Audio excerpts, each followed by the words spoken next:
We're here to celebrate a book about a celebrated bird who has come to this coast, to Point Arena specifically, for 16 straight years, and that's Al, that's correct. And Pat Neth, who has been following Al for many, many years, has written this book. She has gone to one of the best, well, I didn't know that you were an illustrator of books. I didn't either. But a fine artist whose work you have undoubtedly seen in various galleries, and you had an opening yesterday, is that correct? Yeah. And you are, why don't you just very quickly share that? Where it's, Okay. because It's at the Dolphin Gallery, and it's all sculpture. so No paintings. a multi-talented artist. We have such a rich community up here, and Bruce Jones is certainly one of them. With that, you're not here for me, you're here for the book, and Pat Neth and Bruce Jones. So let's give them a welcome. Thank you, and thank you for being here. I want to say a little bit about the book at first, and then I'm going to turn it over to Bruce so that he can talk about the illustrations. And I want to thank the Crockett brothers for doing this on such short notice. This book is literally hot off the press. It actually arrived in the office just a week ago. At which point I walked across the street and said, "Is there any chance we could do it?" And Joel said, "Oh my gosh." But they pulled it together, and thank you. You are welcome. I have become a believer that someone doesn't go out and just write a story. I think a story finds you. And I had, well, I've done a lot of things, but I was an elementary school teacher. I've been an artist. I've known Bruce for years in Willow Arts. And I had thought, about a year ago, I started thinking, you know, I want to write a book. And I was working on Grandma, You've Got Email, because I tend to spend a lot of time on the internet and on the computers. But last November, when Al came, I got more and more fascinated, and all of a sudden I decided I'm going to write a book about Al. And I just had this need to do it, but I've never done it. Didn't know how you go about finding an illustrator, how you go about finding a publisher. What do I do? Started talking to some people, and you know, you can get on the internet and find people who will illustrate children's books, and a couple of people said, well, maybe try with that. And then I thought, oh my gosh, we live in a community that is so rich with artists, and I thought, Bruce does the best watercolors. I wonder if he'd even consider it. So I went to Bruce, and the rest is history. He said, sure, I'll try that. So my vision of the book was for a children's book because I wanted beautiful illustrations. I mean, we live in a place that needs to have beautiful pictures. And so I thought, I'll write it as a children's book, but I hope that it's an adult book too. Because Al, if you think about it, this is really unusual that one bird comes to this place almost on a timely basis. He comes in November, he leaves in April, and he does it like clockwork, and he's done it for 16 years. As I started my research, and I've got to make a disclaimer right now, I know nothing about birds. I like birds, I see the birds all the time, I love watching them, but I really didn't know a lot about birds, so I had to start some research. I had to learn, what is an albatross? What are the things? What makes Al so unusual?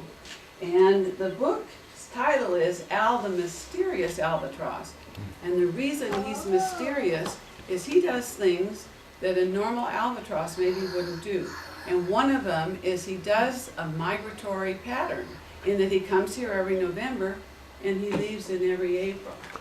The other thing that's really mysterious, and you'll read about it in the book, is albatrosses take a mate.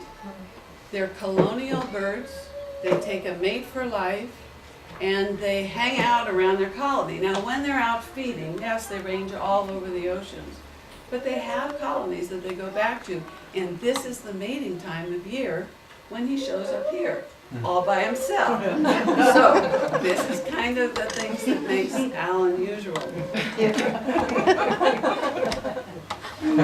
So I talked to Bruce and I said, okay, I'm working on, I've got the story kind of laid out, And can you come up with the following? And I asked him for some illustrations. And then as we got on, I started, now I've got to learn about Al in particular. I'm learning about albatrosses, but I really want to know about Al. So the best place to go are local people who know about Al. And one of them kids, today we've got a special guest in that we have, in the book, Captain Bob. And here's Bob Lamar.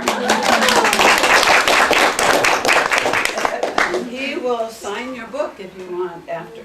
I'd be happy to. Surfer Tom should be here, except he's also lifeguard Tom. And this being a very busy weekend, he is lifeguarding and hopefully saving people.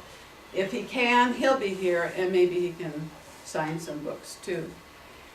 I talked to people about Al that interacted with him daily, got a lot of information, and the story grew. And so then I go back to Bruce, I say, Bruce, we need 2 more illustrations. He'd come up with some illustrations. So some of the things I learned about albatrosses, and I want to share 2 specific things. And one is, there are 21 species of albatross, and 19 of them are threatened with extinction. Really sad to hear. Most of it is due to fishing practices, a lot of it down in our southern hemisphere. When fishermen use long lines, the albatross will sometimes come in to get the bait or get a fish, get caught in the lines, and then drown. There's a lot of process going on now to save the albatross. Our biggest organizations like Audubon and BirdLife have campaigns to save the albatross. But we also, and this is why I want this book to be read by children too, is that we can learn about keeping our oceans clean, and we can learn about safe practices. And hopefully we will become responsible adults as we learn more, and maybe get to really know someone like Al, who is just one of many albatrosses in the world, but he's our albatross.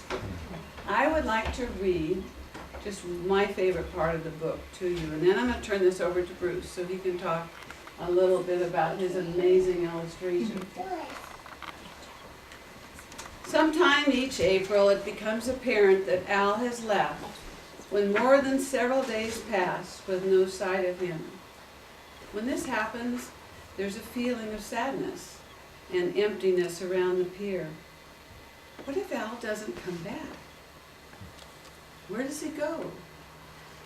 No one knows for sure, but you can be sure that come November, all eyes will be searching the horizon, and hopefully, one glorious day, someone will shout, Al is back.